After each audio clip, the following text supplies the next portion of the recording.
Bapak Ibu yang mulia, salah satu peristiwa penting yang kita ingat di tahun ini adalah tentang hijrahnya Nabi kita Muhammad bersama para sahabat. Kita maklumi bahawa kehidupan Nabi di awal-awal berdakwah, begitupun dengan para sahabat, adalah kehidupan yang tidak mudah, kehidupan yang sukar. Kalau boleh disebut aman, tenang, itu hanya 3 tahun pertama dalam dakwah beliau ketika masih ada di kota Mekah.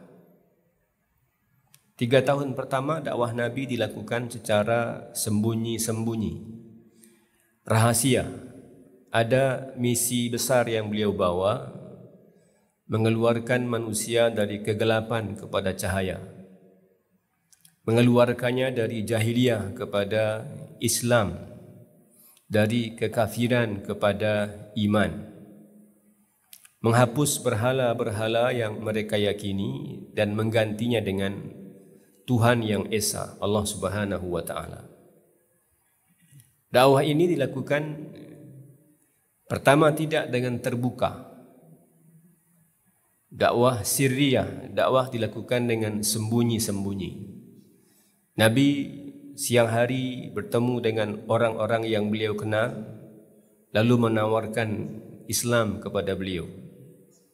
Kalau ada yang beriman, maka Nabi janjikan agar nanti berkumpul di malam hari di rumah Arqam bin Abil Arqam.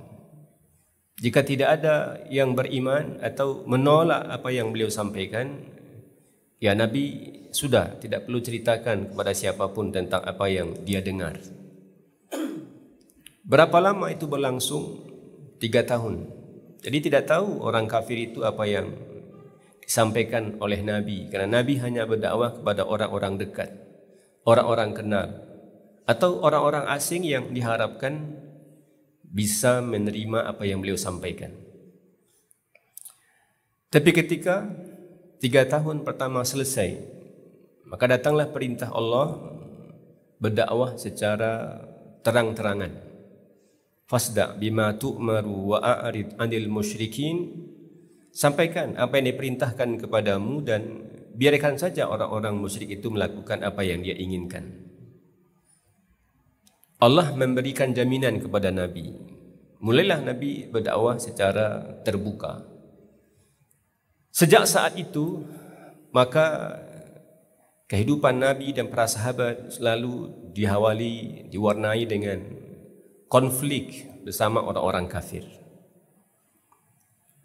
Ada konflik yang disampaikan secara verbal, kebencian, pencelaan, kata-kata kotor, tuduhan-tuduhan yang tidak mengenakkan.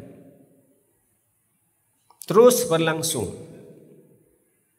Sampailah kemudian ada tindakan kekerasan, verbal ataupun kekerasan fisik. Sehingga Nabi kita alaihi salatu wassalam, tahun kelima setelah dilantik jadi Nabi, 3 tahun tadi aman, tahun keempat merasakan seperti apa tekanan orang-orang Quraisy. Tahun kelima Nabi perintahkan sahabat yang mau sukarela pergi berhijrah. Kemana? Ke Habasyah. Orang Ethiopia menyebut Habasyah itu ya kami Ethiopia. Orang Sudan menyebut Habasyah itu ya kami orang Sudan. Dia berbatasan. Dulu namanya mungkin Habasyah. Seperti bagaimana dulu Syam itu daerah yang luas. Sekarang terpecah-pecah. Ya, Palestina dulu adalah Syam. Ya, begitupun Suria dulu adalah Syam. Sekarang terpecah-pecah menjadi beberapa negara. Maka pergilah 15 orang sahabat, 10 laki-laki dan 5 orang perempuan berhijrah. Hijrah pertama ke Habasyah. 10 laki-laki, 5 perempuan, di antaranya adalah Utsman bin Affan dan Ruqayyah binti Muhammad sallallahu alaihi wasallam. Utsman bersama istrinya. Utsman adalah menantu Nabi alaihi salatu wassalam yang kelak menjadi khalifah. Tinggal di sana Tidak lama mereka dapat bocoran informasi bahwa orang-orang kafir Quraisy sudah beriman kepada Nabi. Karena ada sebuah peristiwa di mana Nabi membaca Al-Quran dan bertemu dengan ayat sajadah. Maka Nabi sujud dan orang-orang kafir karena terpengaruh dengan bacaan Nabi ikut bersujud. Sampailah informasi kepada sahabat yang berhijrah ke Habasyah bahwa orang-orang kafir sudah masuk Islam. Maka 15 orang ini pulang kembali ke kota Mekah. Ternyata tidak benar peristiwanya mereka masuk Islam. Hanya terpengaruh secara emosi mendengarkan Al-Quran yang sangat menarik, lalu Nabi sujud, mereka pun sujud. Tapi hakikatnya tidak, karena orang-orang kafir yang mengerti dengan peristiwa itu memarahi orang-orang yang ikut bersujud. Tapi ini sudah sampai kembali di kota Mekah. Tekanan bukan semakin ringan, tapi semakin berat. Begitupun yang terjadi di tahun ke-6 kenabian. Sampai pada akhirnya di tahun ke-6 itu Nabi minta kepada sahabat secara sukarela, yang mau pergi Habasyah silakan. Berapa jumlahnya? 101 orang. Sudah banyak. Setahun ya, banyak yang sudah pergi berhijrah. Di bawah komandannya, pimpinannya Ja'far ya bin Abi Thalib. Pergilah ya, ada 83 laki-laki dan 18 orang perempuan berhijrah. Terus setelah itu hidup tidak juga aman, tidak juga tenang, tidak juga damai di kota Mekah. Sampai ada peristiwa besar terjadi di mana Nabi dan kaum muslimin serta orang-orang yang seketurunannya dari Banu Hashim dikurung, diboikot, diembargo. Jadi pintu masuk ke kampung Banu Hashim itu ditutup dan pintu keluarnya ditutup. 3 tahun lamanya tidak boleh berkomunikasi, tidak boleh menolong, tidak boleh menikah, tidak boleh berdagang dengan orang-orang yang ada di dalam kampung itu. Sehingga itu kehidupan yang benar-benar sulit. Berapa lamanya? 3 tahun. Jadi makan ala kadarnya, habis makanan pokok, sebagian bahkan makan dedaunan, sebagian bahkan makan sampai disebut ada kulit unta, sehingga seperti apa dikonsumsi paginya seperti itu keluar, tak terproses oleh pencernaannya. Sampai beberapa anak meninggal, beberapa sahabat hidup dalam kondisi yang sangat sulit. Lalu mereka bikin perjanjian sepihak bahwa orang kafir Quraisy tidak boleh membantu, tidak boleh menikahi, tidak boleh berdagang, dan tidak boleh berkomunikasi dengan orang yang ada di dalam kampung ini. Lalu ditulis dan ditempel di dinding Ka'bah. Ini disebut dengan piagam kezaliman. Kapan berakhir? Ya, ketika Allah melalui tentaranya, ya, Allah perintahkan ini rayap ya, untuk memakan semua, merusak semua isi perjanjian kecuali kalimat Allah. Sisanya habis. Selesailah 10 tahun, sudah selesai. Tahun-tahun berikutnya bukanlah tahun-tahun yang juga menyenangkan. Ya, karena di tahun ke-10 itu juga wafat Khadijah, yang selama hidupnya bersama Nabi sangat banyak membantu menenteramkan Nabi di dalam rumah. Kalau kita seberat apapun urusan di luar rumah, tapi sampai di rumah ada istri yang menenangkan, itu beban menjadi hilang. Ringan beban itu. Sekarang dia pergi. Betapa Khadijah menenteramkan Nabi sejak pertama beliau menjadi Nabi. Kan ketika memasuki 40 tahun usia Rasul yang mulia, beliau Allah beri kecenderungan untuk menyendiri. Pergi ke gua. Semalam, 2 malam, habis bekal pulang. Gitu terus pekan berikutnya, bulan berikutnya. Ada kecenderungan karena muak melihat situasi. kezaliman, kejahatan, kekerasan, kebodohan, kegelapan. Bagaimana bisa mereka buat patung lalu mereka anggap sebagai Tuhan dan mereka bersujud? Itu sungguh tidak masuk akal. Enggak ada diterima oleh akal sehat manusia. Disitulah Allah kemudian memberikan wahyu. Dan ketika beliau pulang, karena bertemu dengan Jibril yang sangat besar, yang enggak pernah beliau lihat, kata beliau, maka dia lihat ke depan, dia lihat ke kanan, ke kiri, maka pandangannya tertutup oleh Jibril dalam bentuk yang asli, bercahaya. Nah, khuliqatil malaikatu min nur. Malaikat Allah ciptakan dari cahaya. Bersayap, berapa sayapnya? 600 dalam bentuk yang asli. Maka Nabi melihat sosok seperti itu menggigil. Pulang. Kita bisa bayangkan kalau terjadi sekarang, kira-kira apa respon istri? Ya, ini ada rumah, lalu pergi ke hutan, lalu pergi ke gua, tidur di sana, pulang-pulang menggigil. Mungkin marah, mungkin kesal. Ngapain sih gitu ya? Kalau mau nginap pergilah ke hotel begitu. Kok nginapnya di gua, di hutan gitu. Beliau enggak. Katanya radhiyallahu anha, aku tahu kamu itu orang baik. Suka menghubungkan silaturahim, suka menepati janji, suka membantu orang-orang yang membutuhkan. Kata beliau, ini tanda kebaikan. Jangan suami sudah tertekan melihat situasi seperti itu, lalu ditambah pula tekanan dengan kata-kata. Beliau enggak. Begitulah perjalanan hidup beliau bersama Khadijah radhiyallahu anha. Senang, damai, tenang. Sekarang beliau wafat. Di tahun yang sama bapak juga, paman beliau Abu Talib, yang ahli sejarah mengatakan selama Abu Talib itu hidup, maka orang-orang kafir musyrik Quraisy itu tidak ada yang berani menyentuh fisik Nabi, mencubit Nabi, menjewer kuping Nabi. Itu enggak pernah ada selama Abu Talib masih hidup. Tapi ketika beliau wafat, begitu banyak kekejian dan kejahatan yang dilakukan oleh orang-orang Quraisy. Bahkan ada yang menceritakan, ya, Nabi dijerat lehernya dengan kain oleh orang-orang Quraisy. Nabi bahkan mau dilempari batu besar ketika beliau sedang bersujud. Tapi Allah selamatkan dengan adanya Jibril yang datang. Sulit.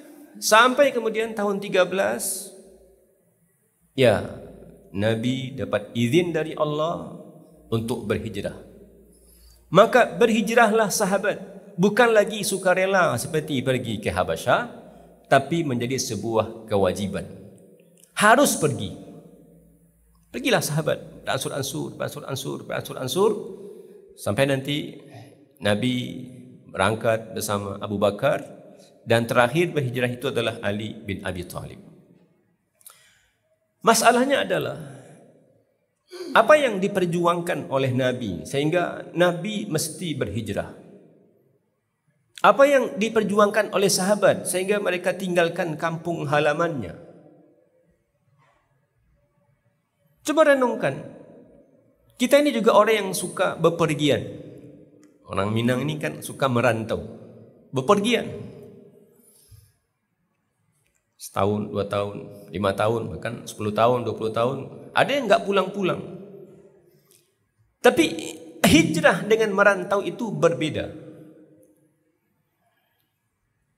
Kalau hijrah kondisinya terpaksa dan mereka tidak bisa bawa apa-apa.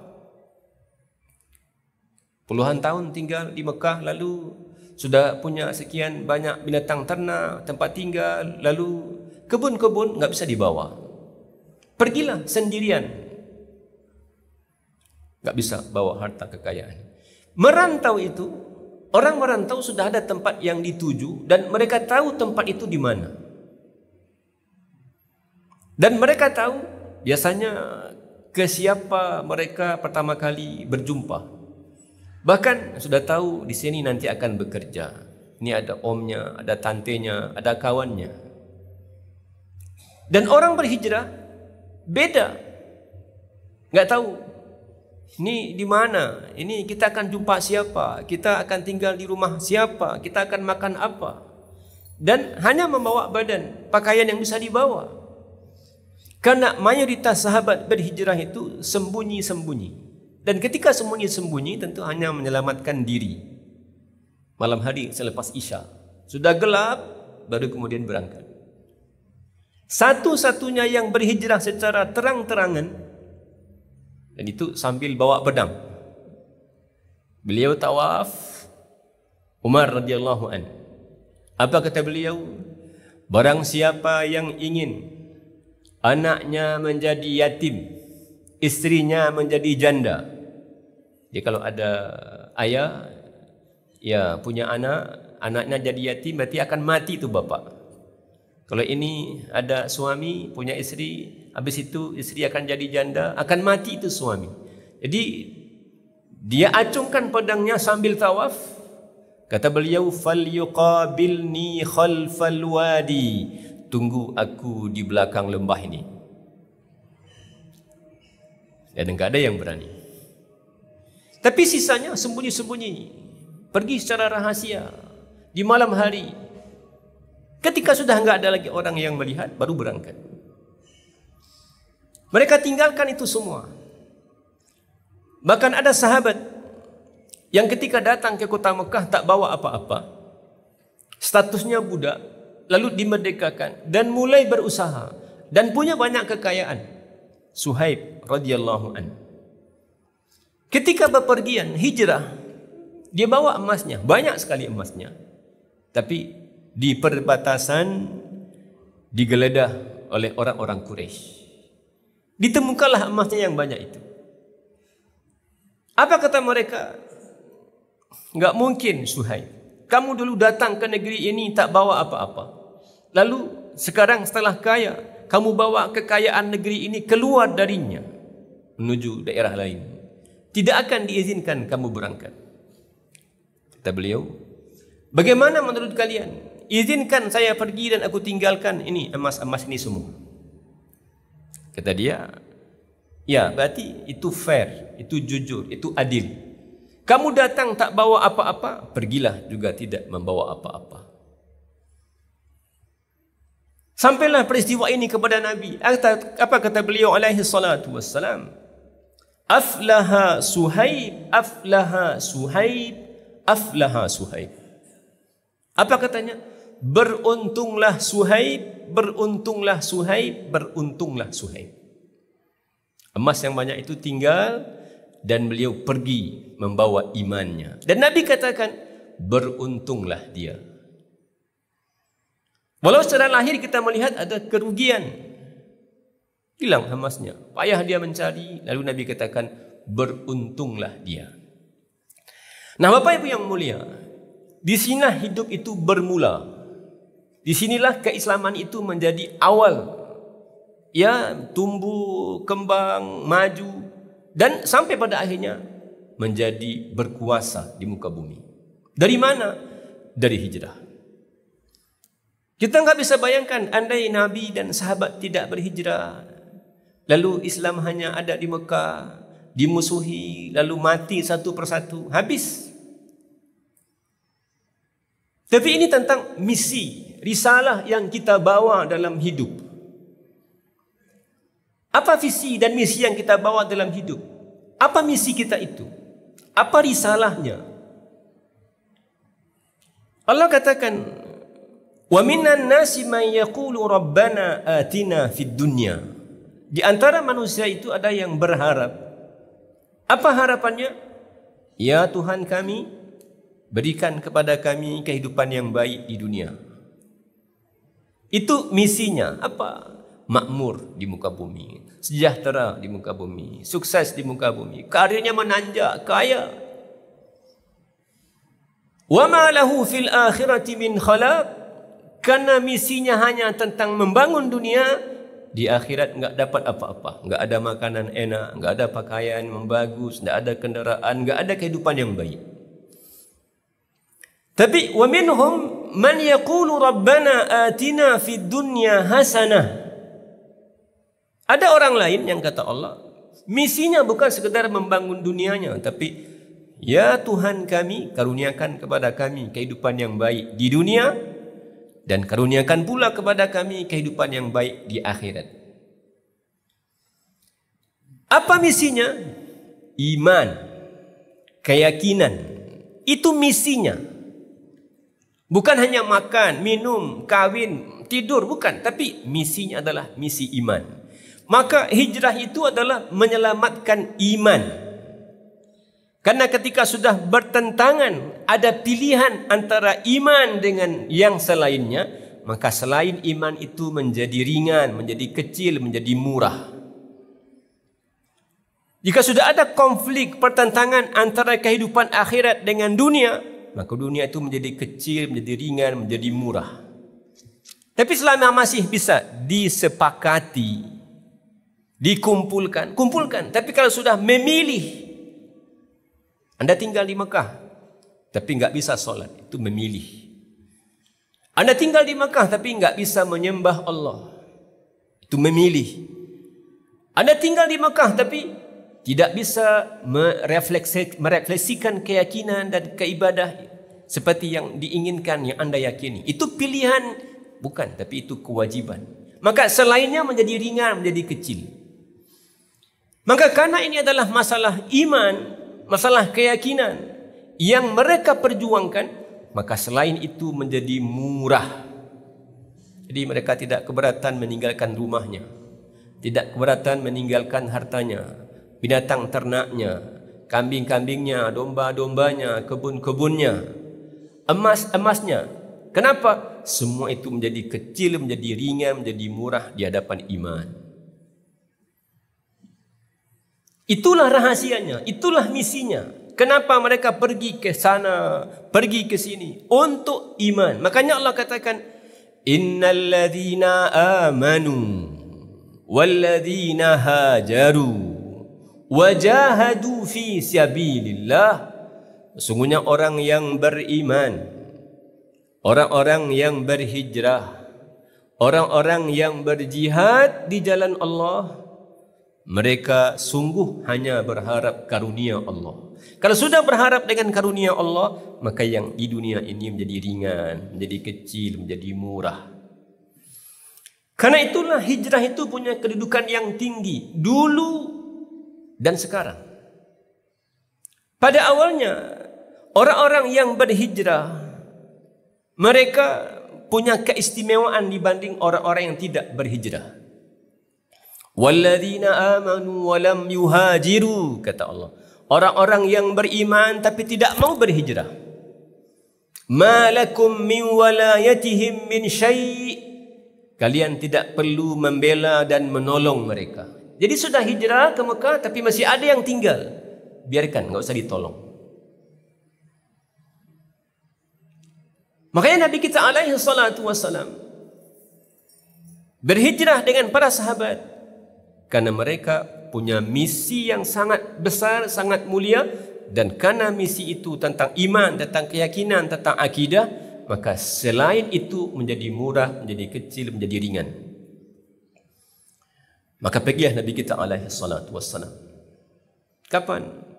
Siang hari 26 Safar, Jibril datang, kamu nanti malam harus tinggalkan tempat ini.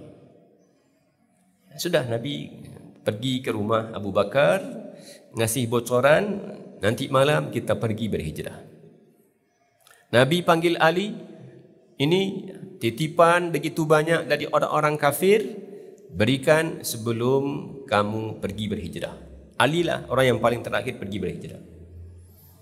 Coba kita lihat ya, Nabi kita alaihi salatu wassalam, bagaimana amanahnya beliau. Bagaimana amanahnya beliau? Dipercaya betul oleh orang-orang Quraisy. Beliau pergi, tapi ternyata beliau menyimpan begitu banyak titipan dari orang-orang Quraisy. saat di mana belum ada bank, tempat menitipkan uang. Dititipkanlah uang itu kepada orang-orang yang dipercaya. Itu Nabi katakan alaihi salatu wassalam, tunaikan amanah kepada siapapun dan jangan khianati orang yang mengkhianatimu. Begitu pentingnya amanah. Sehingga Nabi katakan, la imana liman la amanatalah. Sungguh tidaklah beriman orang yang tidak amanah. Coba bayangkan, Nabi ini terancam jiwanya dan Nabi akan dibunuh oleh orang-orang kafir. Dan orang-orang kafir itu menitipkan hartanya kepada beliau. Dan beliau masih bisa katakan, berikan uang ini semua kepada pemiliknya. Coba bayangkan, kita terancam nyawanya. Orang-orang titipkan uang kepada kita. Dan orang-orang yang titipkan uang itu akan membunuh kita. Apa yang kita akan lakukan? Kan kabur aja kan? Pergi aja. Kita yang akan dibunuhnya. Tapi Nabi tidak. Tunaikan amanah kepada orang yang berhak dan jangan khianati orang yang berkhianat. La imana liman la amanatalah. Tidak ada iman bagi orang yang tidak bisa amanah. Inilah sifat karakter utama seorang pemimpin. Karakter utama Nabi, Rasul dan tokoh-tokoh umat. Ini penting. Karena amanah ini tidak disanggup diterima kecuali orang-orang yang punya keteguhan. Makanya Allah mengatakan, inna aradnal amanata 'ala samawati wal ard wal jibal. Sungguh kami telah tawarkan amanah. Amanah di sini maknanya adalah keimanan, akidah, keyakinan, Islam. Kami tawarkan 'ala samawati wal ard. Wahai matahari, wahai langit, wahai bulan, sanggupkah kalian memikul amanah? Wahai bumi, wahai daratan, wahai lautan, wahai tumbuh-tumbuhan, sanggupkah kalian memikul amanah? Wal jibal, wahai gunung-gunung yang tinggi, yang kokoh itu, sanggupkah kalian memikul amanah? Islam, iman, keyakinan. Kata Allah, fa'abaina an yahmilnaha. Mereka enggan untuk memikulnya, enggak sanggup, berat. Fa'abaina an yahmilnaha fahamalahal insan. Kita yang memikul, siap. Tapi ternyata bulan, matahari, langit, bumi dan semua selain manusia dan jin, mereka tidak pernah durhaka kepada Allah. Padahal mereka tidak sanggup memikulnya. Kita manusia yang katakan sanggup memikulnya, justru kita jin dan manusialah yang paling banyak durhaka kepada Allah. Bapak Ibu yang mulia, maka kita mau membawa misi apa dalam kehidupan? Kita mau perjuangkan apa dalam kehidupan? Karena seorang sejarawan atau seorang sastrawan Arab mengatakan, al-hayatu aqidatun wa jihad. Hidup itu adalah keyakinan dan memperjuangkannya. Apa yang kita yakini? Apa misi yang kita bawa? Apa risalah yang kita sampaikan? Dan bagaimana kita memperjuangkannya? Yang kedua, Bapak Ibu yang mulia, walaupun Nabi kita alaihi salatu wassalam, beliau sadar betul Allah pasti menjaganya, Allah pasti membelanya. Tapi hijrah itu bukan sekedar pasrah kepada Allah, bukan. Keyakinan kepada Allah, tapi juga ada siasat, juga ada strategi, juga ada pengorbanan, juga ada cara-cara manusiawi yang dilakukan oleh Nabi dan para sahabat sehingga hijrah itu lancar bisa berlangsung. Perjalanan Nabi dari Mekah ke Madinah itu sebenarnya sepekan cukup. Tapi kalau dihitung perjalanannya keluar dari rumah sampai nanti di Madinah itu butuh waktu 2 pekan.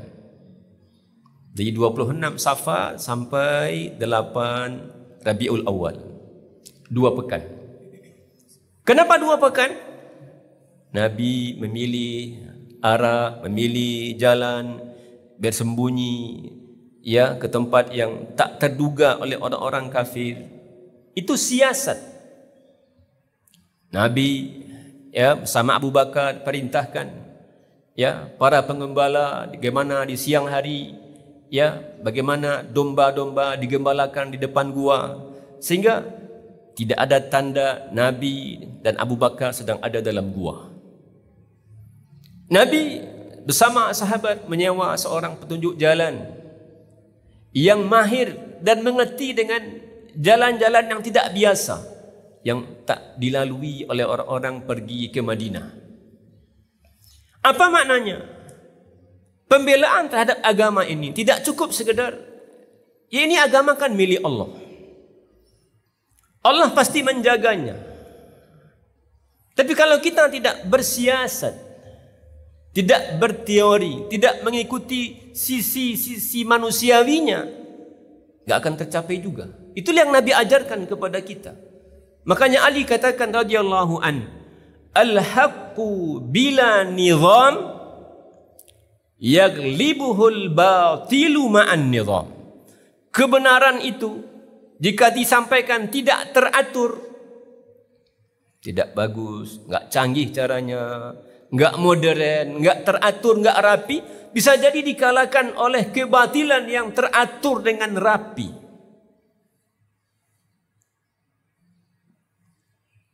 Coba aja sekarang, hampir tidak ada generasi sekarang yang terselamatkan dari bahaya online.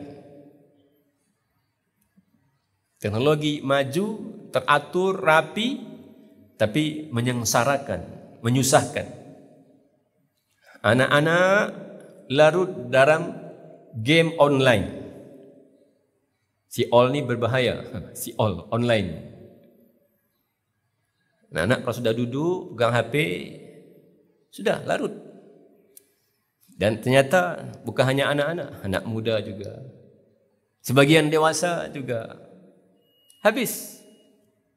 Ibu-ibu habis. Mahasiswi, bahkan mahasiswa pun yang tak cukup uang untuk bayar kuliah, anjurannya apa? Pinjol. Pinjol, pinjaman online. Hutang berbunga, bunga berbunga. Berapa yang stres, berapa bahkan sampai ada yang bunuh diri. Bukan hanya yang tidak sekolah, yang sekolah pun begitu. Apalagi orang-orang hebatnya baru aja dirilis kan, kita baca di media. Ternyata begitu banyak politisi yang terlibat judol. Apa judol? Judi online. Konon katanya Cina yang membuat program itu, mereka hanya habiskan uang 2 triliun setiap tahun. Amerika hanya menghabiskan 3 triliun ya untuk judi online itu dalam setahun. Indonesia menghabiskan 300 triliun setahun untuk judi online. Kebatilan yang tertata dengan rapi, tersusun, terencana bisa mengalahkan kebenaran yang tidak diatur, ditata dengan rapi.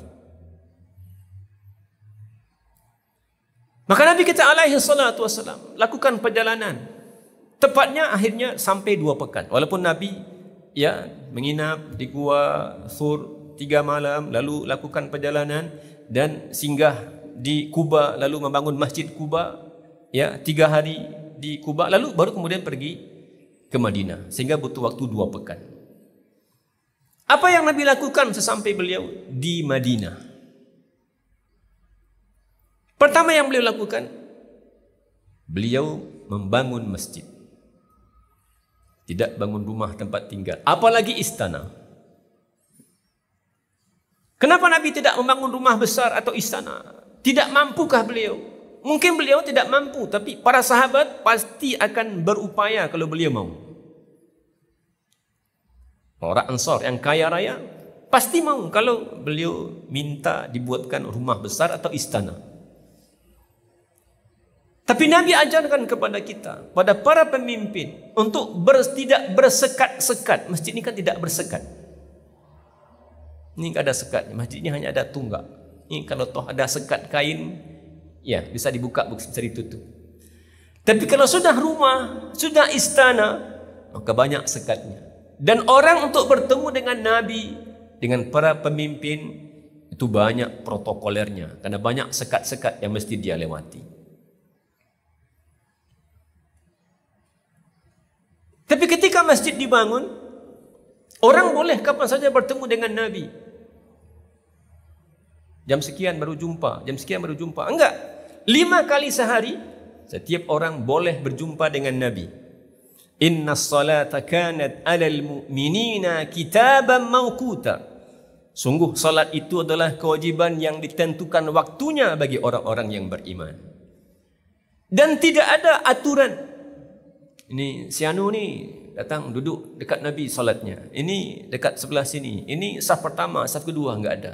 Siapapun yang pengen berjumpa dengan Nabi, dengan para pimpinannya, boleh berjumpa, silakan diatur sesuaikan jadualnya. Bukan ditentukan oleh protokolernya. Itulah rahasianya kenapa masjid yang dibangun. Apa yang kedua beliau lakukan?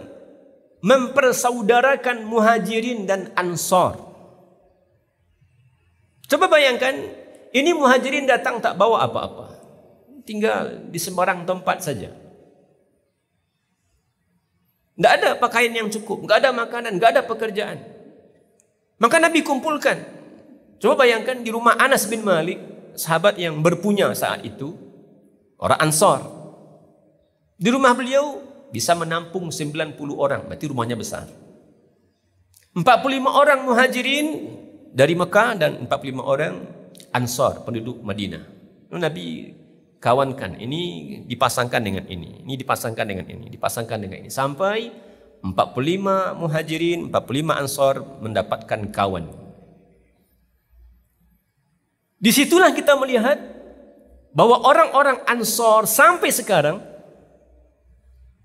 Allah sebutkan, walladzina tabawwa'u ad-dara wal imana min qablihim, orang-orang yang menempati negeri, orang-orang penduduk yang tinggal di Madinah. Wal iman, mereka juga orang-orang beriman. Apa yang Allah gambarkan tentang mereka? Yuhibbuna man hajara ilaihim, mereka mencintai orang-orang yang berhijrah ke kampung mereka. Jadi mereka mencintai, suka dengan pendatang Muhajirin ini. Wala yajiduna fi sudurihim hajatan mimma utu. Jadi ketika orang-orang Ansar yang berpunya lalu memberikan sesuatu kepada orang Muhajirin yang tidak berpunya, ketika memberikan sesuatu itu tidak ada perasaan dengki, kesal, marah dalam hatinya. Dan itu bukan sehari, 2 hari, 3 hari. Dalam agama kita adab bertamu itu 3 hari 3 malam. 3 hari 3 malam itu kewajiban kita untuk memenuhi apa yang dia butuhkan kalau dia tinggal di tempat kita. Makannya, minumnya, tempatnya. Jangan langsung ditanya kapan mau pulang, begitu. Orang baru sampai dari kampung tanya kapan balik, begitu. Takut betul. 3 hari enggak usah ditanya. Kita siapkan makannya, tempat tinggalnya, minumnya. Selama 3 hari kita tanggung. Tapi orang-orang Ansar enggak memikirkan 3 hari. Karena persaudaraan ini tidak berujung, entah kapan akan berakhir. Kata Allah, mereka berikan sesuatu kepada orang-orang Muhajirin, tapi hati mereka lapang. Tidak ada perasaan nanti habis. Setiap hari, nanti pagi, siang, malam kita akan penuhi kebutuhannya. Enggak. Bahkan kata Allah, wa yu'thiruna ala anfusihim walau kana bihim khasasah. Andai orang Muhajirin punya kebutuhan dan orang Ansar yang punya ini juga punya kebutuhan, kata Allah, mereka memprioritaskan orang-orang Muhajirin dibandingkan mereka sendiri. Walau kana bihim khasasah. maka dipersaudarakan. Bahkan Masya Allah, paling dicatat oleh sejarawan itu ada satu peristiwa. 2 orang sahabat, satu muhajirin namanya Abdurrahman bin Auf, satu orang Ansar namanya Sa'ad bin Rabi'. Muhajirin, Abdurrahman bin Auf enggak punya apa-apa. Tapi Ansar, Sa'ad bin Rabi' ini orang kaya. Apa kata beliau kepada Abdurrahman bin Auf? Wahai saudaraku, ya akhi, aku punya 2 kebun. Silakan kamu lihat. Di kebun kurma. Coba lihat-lihat. Kalau ada yang membuat kamu paling tertarik dengan salah satu di antara 2 kebun itu, kasih tahu. Nanti 1 akan aku bagikan kepadamu.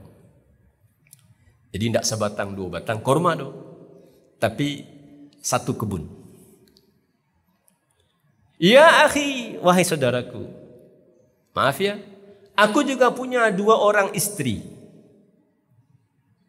Coba kamu lihat, kalau ada di antara mereka yang mengagumkanmu, kamu tertarik, kasih tahu saya, nanti saya ceraikan dan kamu silakan nikahi. Sampai begitu murahnya orang-orang Ansar. Tapi orang Muhajirin juga enggak kalah kerennya gitu. Apa kata beliau radhiyallahu anhu? Barakallahu laka fi ahlika wa malika. Semoga Allah berkahi keluargamu dan Allah berkahi hartamu. Kata beliau, cukup dullani ala suq. Tunjukkan kepadaku di mana sih letaknya pasar. Jangan pula pakai aji mumpung. Hidup datang dari Mekah itu enggak bawa apa-apa, sudah nonggok saja di kebun tu kan. Panen setiap saat. Enggak. Hidup berangkat sendiri lalu ada nih stok. Ya. Kata dia, enggak begitu. Cukup tunjukkan aku pasar. Di mana pasar? Sampai pada akhirnya Abdurrahman terkenal sebagai salah seorang sahabat yang sangat kaya, menjadi penyumbang terbesar dalam dakwah Nabi dan menjadi penghuni sorga. Walaupun Aisyah katakan termasuk yang lambat masuk sorga karena banyak sekali kekayaan yang mesti dihisap darinya. Maka Nabi katakan alaihi salatu wassalam, ya, kebanyakan penghuni sorga adalah siapa? Kebanyakan penghuni sorga adalah al-fuqara, orang-orang fakir. Tentu yang sabar ya, yang tahan, yang qanaah. Kenapa enggak banyak hisapnya? Karena Nabi katakan la tazulu qadama 'abdin yaumal qiyamah. Nanti dibangkitkan kita pada hari kiamat, tidaklah kaki kita ini akan bergeser, jadi enggak melangkah ke depan, ke kanan, ke kiri. Tetap aja itu akan mematung. Hatta yus'ala an arba, kecuali setelah ditanya dengan 4 pertanyaan. Ini badan ini dihabiskan untuk apa? Badan, betul, badan betul. Mata, telinga, mulut, tangan, ini habiskan untuk apa? Umur berapa tahun? 60, 70 tahun, di mana habisnya? Dan secara khusus, usia muda itu dipakai untuk apa? Dan tentang hartanya, ada 2 pertanyaannya. Pertama, dari mana sumbernya? Punya ini. Ada enggak yang haram di situ? Oh, semuanya halal. Tidak dapat uang, halal. Bukan hanya itu, fima anfaqahu, kemana dibelanjakan? Oh, kan suka-suka saya Ustaz, uang saya sendiri kok. Bukan, itu Allah bagikan kepadamu. Jangan gunakan kecuali sesuai dengan yang Allah suka. Tak boleh pakai judi, minum khamar, beli barang haram. Enggak, karena dari mana dapatnya dan kemana dibelanjakannya. Apa yang ketiga? Nabi buat perjanjian dengan orang-orang Yahudi, piagam Madinah. Sebagai sebuah komunitas, sebagai warga bangsa, sebagai warga orang-orang yang beragama, masing-masing punya hak. kamu orang Yahudi silakan beribadah. Kami akan beribadah. Tapi sebagai warga negara, kita berkewajiban membela kalau ada orang lain masuk ke dalam negeri ini untuk menyerang. Itu ya disebut dengan piagam Madinah. Ada hak azazi manusia di situ, kebebasan beragama di situ, ada pembelaan terhadap agama masing-masing, silakan. Tapi kalau negara dalam kondisi terancam, maka semua sebagai warga negara wajib untuk membela. Baru yang keempat adalah pasar. Nah, Bapak Ibu yang mulia, Nabi katakan alaihi salatu wassalam, la hijrata ba'dal fathi. Setelah penaklukan kota Mekah, jadi Nabi 13 tahun pertama di Mekah, lalu 10 tahun kemudian di Madinah. Di tahun ke-10, di 23 tahun jadi Nabi, maka Nabi masuk ke kota Mekah dalam kondisi aman. Dia disebut dengan Fathu Makkah. Allah atau beliau katakan tidak ada lagi hijrah setelah Fathu Makkah. Apa maknanya? Tidak ada lagi keharusan orang berhijrah dari Mekah. Enggak ada lagi, karena Mekah itu sudah jadi negara Islam. Dulu ditinggalkan Mekah itu, kenapa?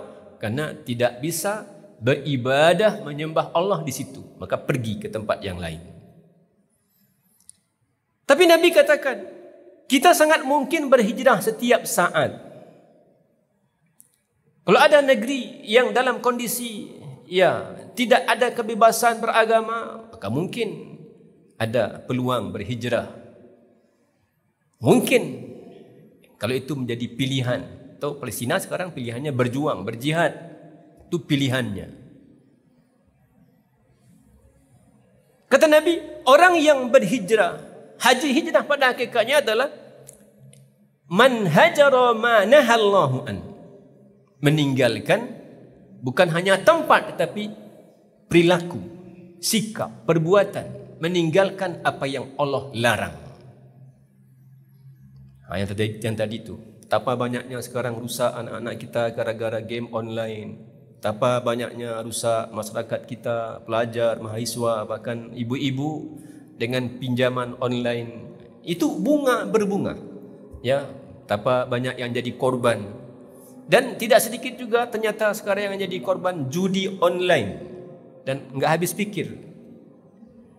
Ya, bukan hanya orang-orang awam yang tidak terdidik, juga anggota dewan, pejabat.